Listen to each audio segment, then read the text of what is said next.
Hello, my fellow YouTubers. This is Roy back again. Let's look into the magic wheel. What's going on, Marker? Marker in the house.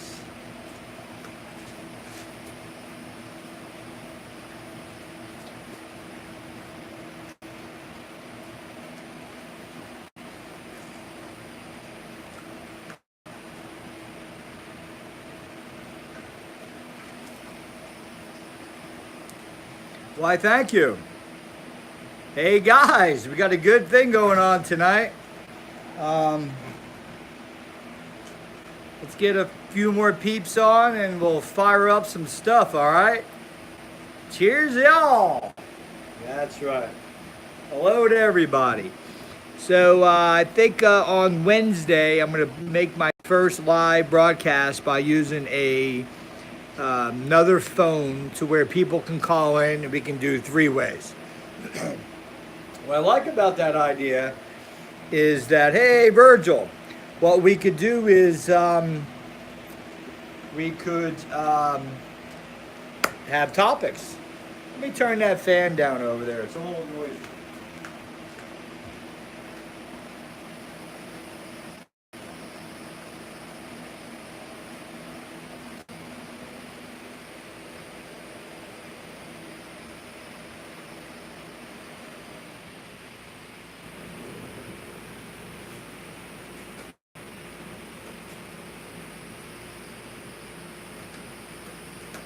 Alrighty, so we're gonna start everybody off tonight with going on this side of the table. This side, look at my minion over there sleeping. Been studying the periodic table. He's a little burnt out. Let's go right about here. Let's take a walk through what I'm about to fire up, and then at least everybody that watches the video down the road will have an idea of what's happening. So, right here, I refurbished my beer bottles, and that's a saltwater bath with oil on top, probably about that much oil. Each bottle has almost filled up to where the neck starts, and then it's all oil.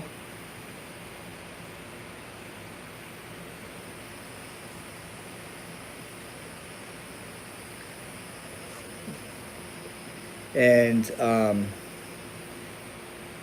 you got salt water in each bottle, salt water surrounding, and then you got oil in the bottle and also on the top there to keep that 15,000 volts NST 60 milliamp. Over here I put together a coil. This is the primary. Right now we're set at 1, 2, 3, 4, 5 turns out using 20, I think 4 gauge wire. Peace out, my brohams. Got and this time around I started to just elevate the secondary from the primary, and I got a lot more out of it. So right now we'll start off. Here's my spark gap, little custom spark gap I made. I got some airflow coming in from my air blower there, and these are brass balls, by the way. I got brass balls. We'll get into it. What I wanted to talk to you guys was the topic for tonight is very interesting because this here is a air core. Put my glasses on. Thanks for my ball comment, guys.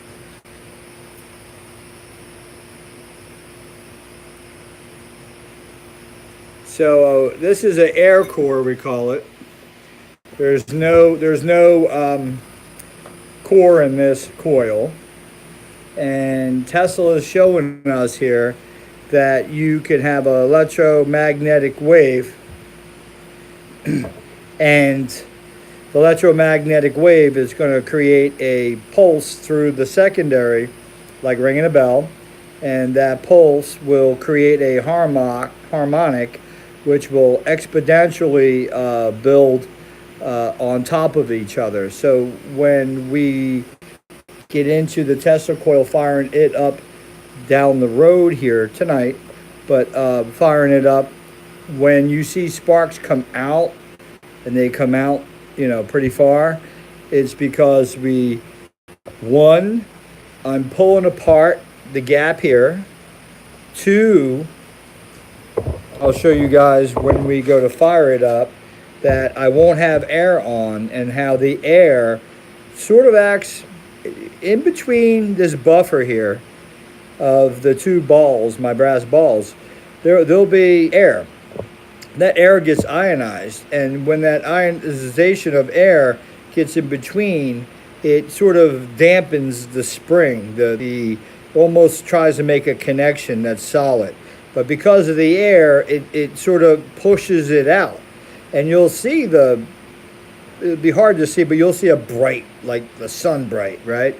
And what it's doing is it's stretching out, and when it stretches out here, the effect shows up here.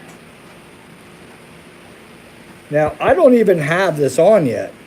So what you're getting, a lag, if you're getting anything, guys, it might be from the magnets from this beast that might be giving the lag.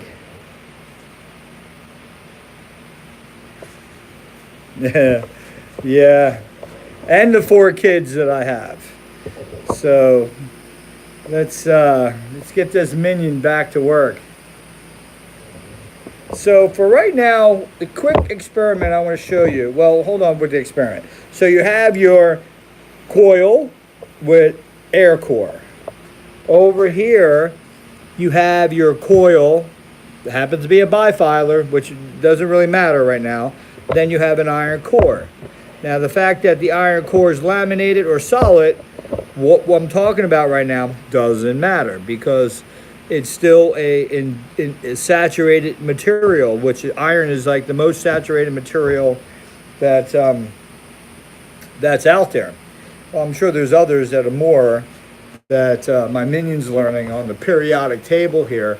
But as far as we use iron, it's the best saturating material that you can have, which causes an induction. So when this magnet, even though it's North Pole, comes up to this magnet, right? It comes up to it, or not the magnet, it comes up to the core. And when it's approaching the core, there's an induction. And all of a sudden, there's electrons we start saturating the core. And then we come up to it, there's a total saturation where nothing's moving.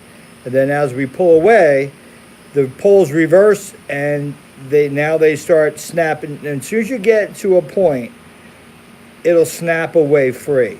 And something that reminds me of that I wanted to mention to you guys is when you watch the new shuttles, or not the shuttles, but the new rockets going up in the air, they get to a certain elevation. This is cool as shit, guys. They get to a certain elevation where there's a high pressured static, you would call it,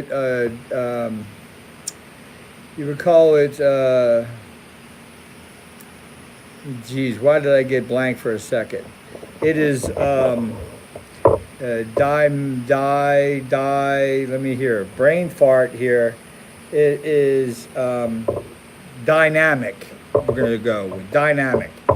And why it's dynamic is because there's motion involved.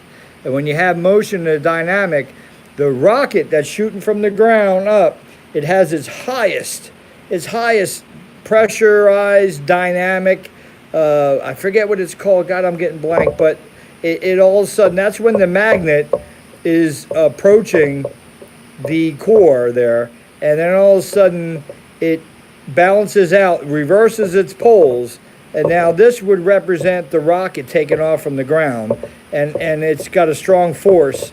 And as it builds up and builds up, at some point there's going to be a snapback. That event right there on that snapback creates a negative pressure. So when that magnet gets up to a certain point, or that rocket gets up to a dynamic pressure of its maximum, it all of a sudden releases itself. Now it's out of our atmosphere, has no magnetic Our atmosphere has no magnetic, our planet has no magnetic uh, control over that rocket.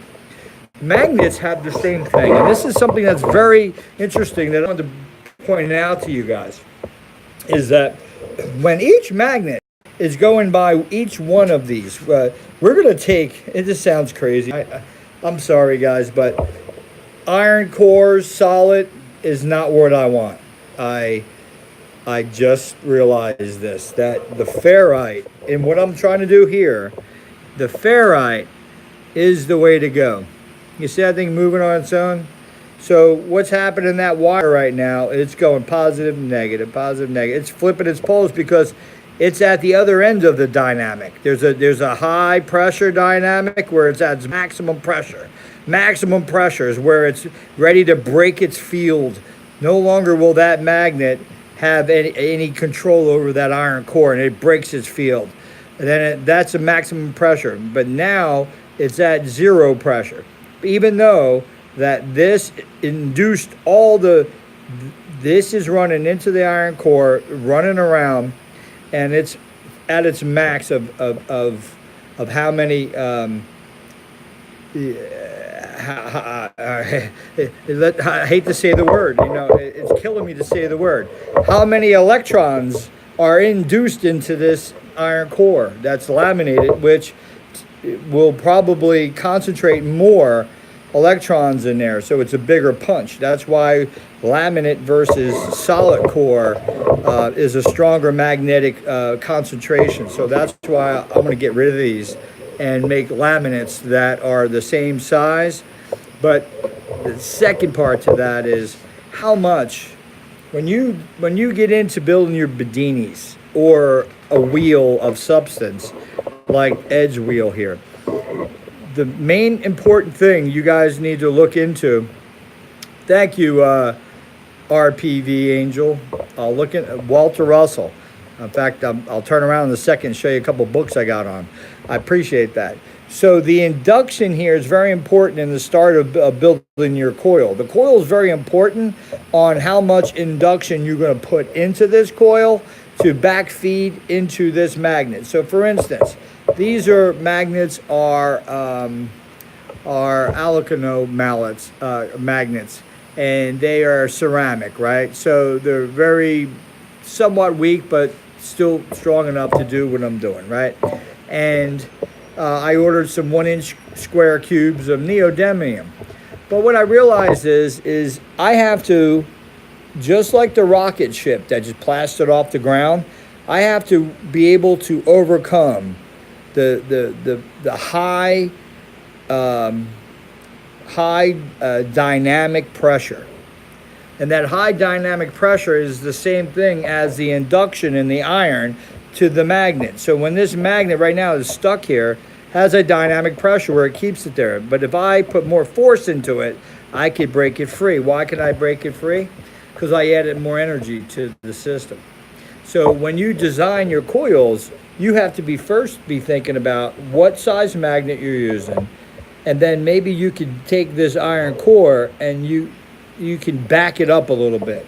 Once you back it up a little bit, there's a couple things that are going to happen, especially when things become dynamic.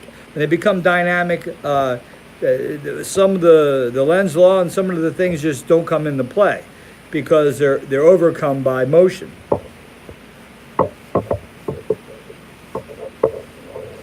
And I got to put this fan back on because I'm sweating like a fiend.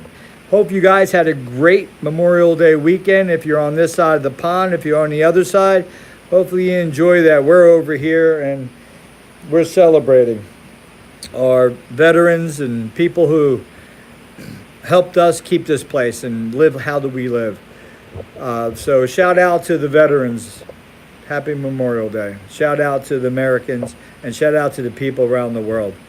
Hopefully we can get rid of this carbon emission and maybe not supersede what the planet's capable of handling or managing. Back to the dynamics. So you can see how this comes into play. So same thing here. Look at all this iron I got. You know what? Iron is good, but it works against you too. This is a lot of iron. A lot of iron. This is crazy amount of iron. So I got to rethink this. This is all mathematical. This is about induction, the coil size that can overcome the induction. And then once you go from there, you can do the bifilar, trifilar, quadfilar, cinco, ocho filar, whatever you want to do, you can pull more out of it. But just remember this, so far all I ever see, I'm not fooling anybody, is the power in, power out. So if I were to wrap five wires on here and only one going in, that means, and four coming out, that means four coming in means four going out. Because the four coming out don't mean you're only putting one in. It means more currents coming through the one and feeding the four. So all I'm saying is we're going to try to explore this. We're going to take it to the limits.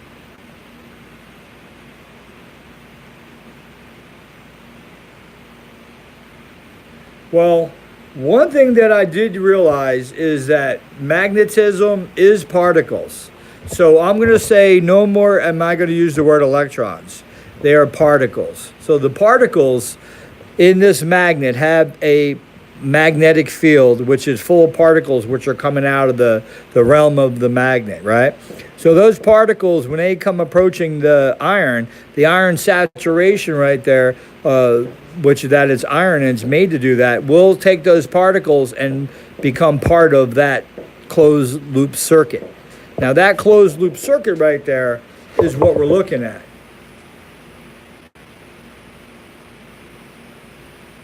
Well, the idea of water with particles, that's why we have motion. I mean, that's why water moves and it's got to move to not be stagnant and get mildew on it or algae on it, I should say. Not mildew, algae. Ed talks about that in magnetic current, about his still ponds versus his moving ponds. Well, the physical thing I would say, Marker, is that you're moving something. You're creating motion, and we happen to have a magnet, and we're putting in motion. And Vinny come over here. He's got to go. I'm about ready to fire this sucker up.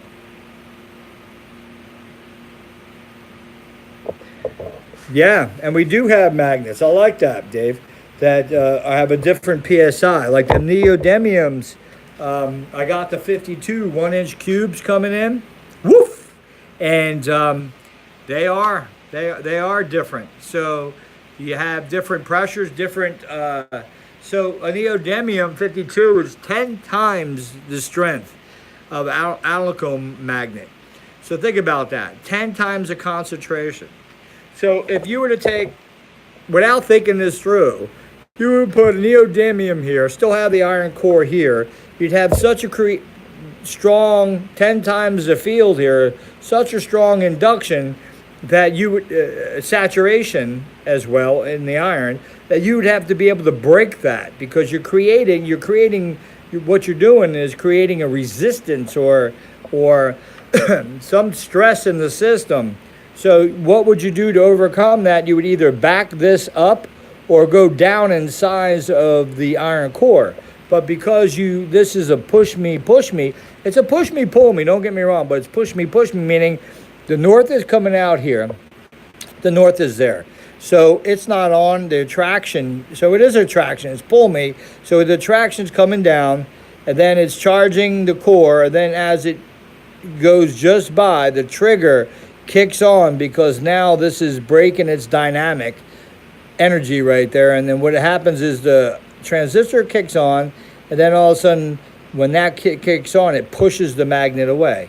Then it starts it over again to where that trigger is fired by, this is the saturation, this is the part where the trigger kicks on it's that part, that dynamic part, to where it's there's a separation. That separation is creating the current that goes into the transistor, therefore turns on the transistor as a switch. But this transistor is not actually just a switch. It's a what I call it, a linear switch. which is linear, meaning that it'll switch on, and then when it switch off, it's linear, meaning that it stretches out the field still because the magnetic induction is still induced in that field. That's half of a tank circuit. Come on, Vinny. Vinny, say hi to everybody, and you got to move. I'm getting ready to fire this shit up. Don't want to get you going tonight. Come on, boo-boo. You got to move. Go. Let's go. Good boy.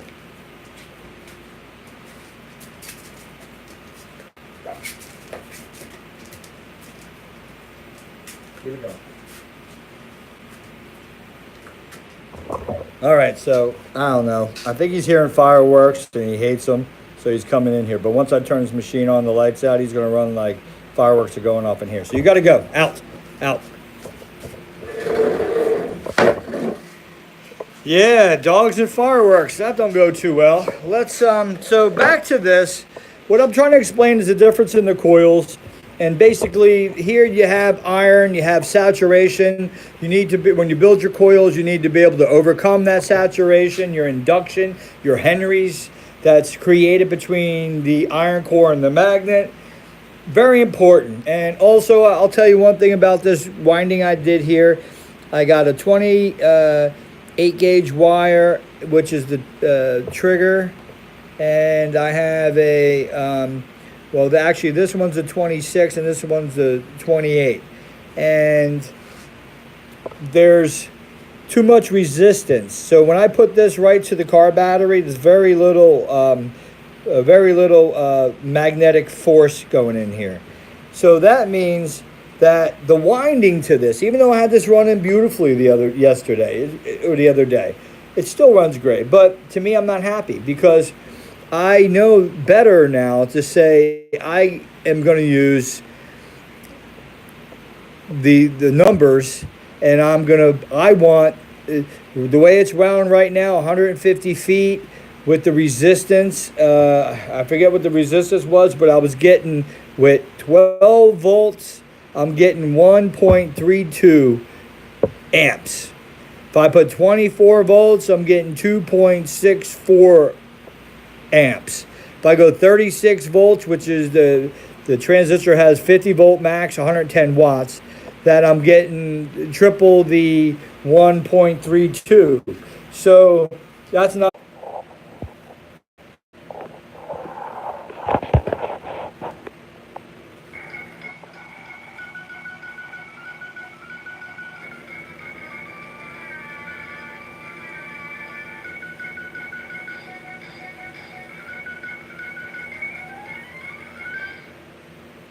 Yeah, that was crazy, man. I gotta get in good, better spirits here and put on this. You know,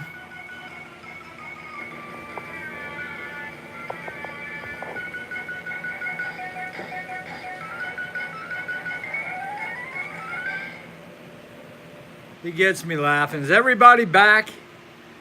You know, my cell phone died, the power. Holy cannoli. Look at all this stuff. We can't even keep our cell phones going. Why do we charge the cell phones? I don't get it.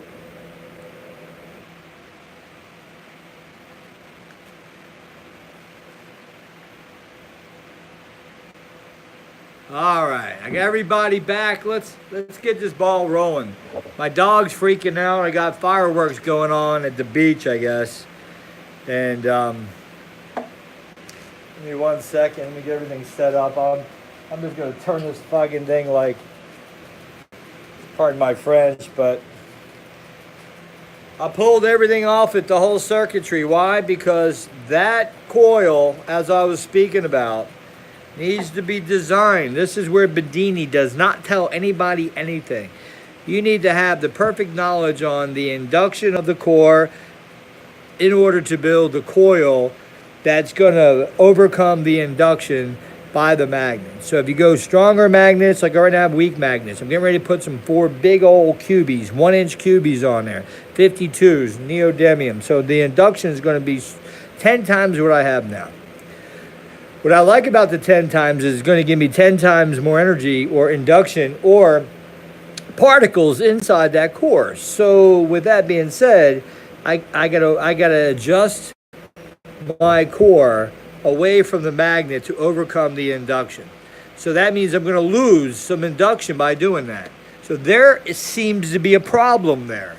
There, right there, hold, stop the presses. There seems to be the place to where somebody dropped the ball.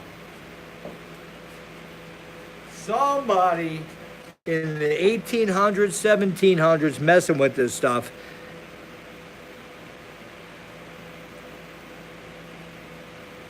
That's what we're talking about, Mr. Henry, with Henry's. Obviously, he went there.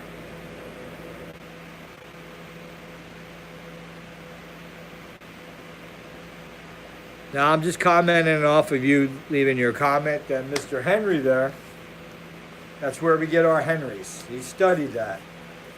So, in order to build the coil, I guess, you have to know what your induction you're bringing on, what size core you're going to put in there. And this is one thing that I've been thinking of is, can I get more particles in a different material that's close to iron but not the same? So if I had less magnetic presence and more induction presence, wouldn't that be the way to go? Wouldn't that be what Bedini was looking for? Wouldn't that be the key to overcome the issue we're talking about right now?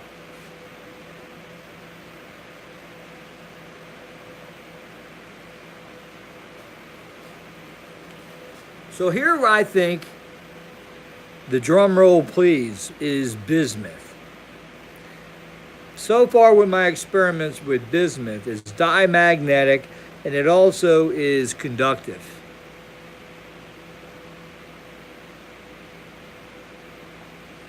I believe bismuth is 30 degrees offset on its crystalline particle layout.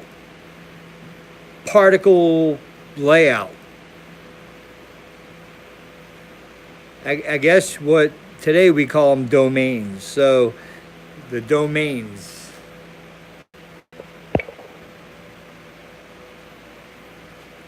Pretty much.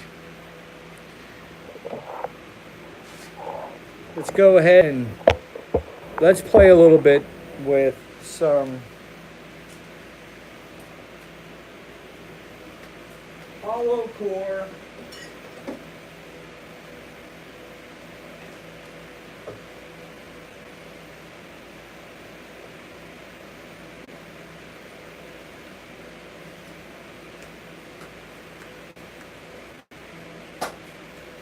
Plug this baby in.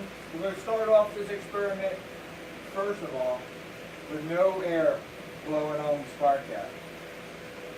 So I guess, let me show you. I guess I gotta stay tethered right now, but I have my spark gap going right there.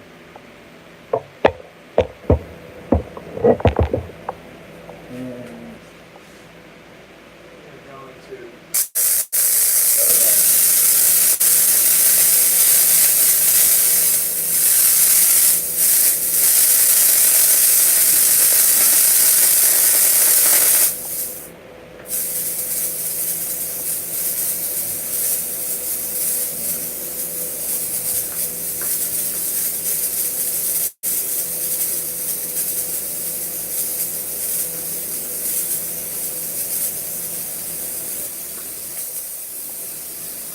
we're going to switch lights here.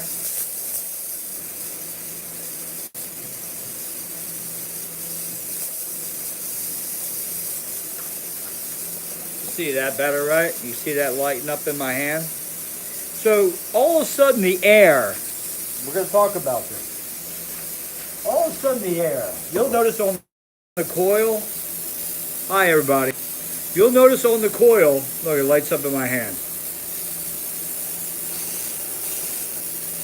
Has very little. I got the gap down. I got no air on it. Lights lighting up though. Lighting up good. Sorry about that. Anyway, somebody called in.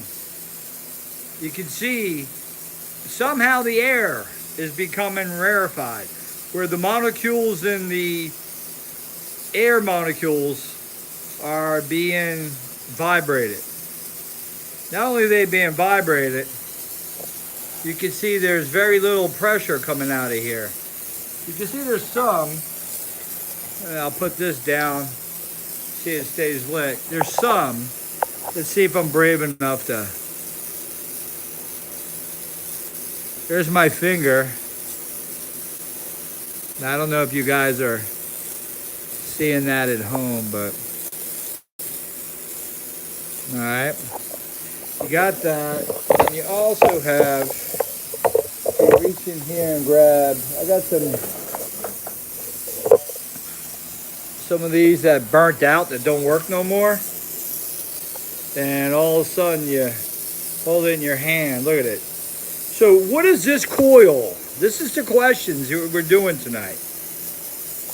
What's going on with the air? We're talking about nitrogen and oxygen.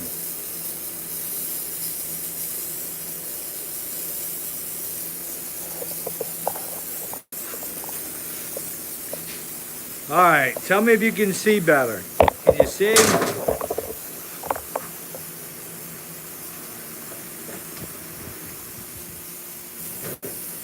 Give me your comments. Can you guys see? Black screen. Ooh.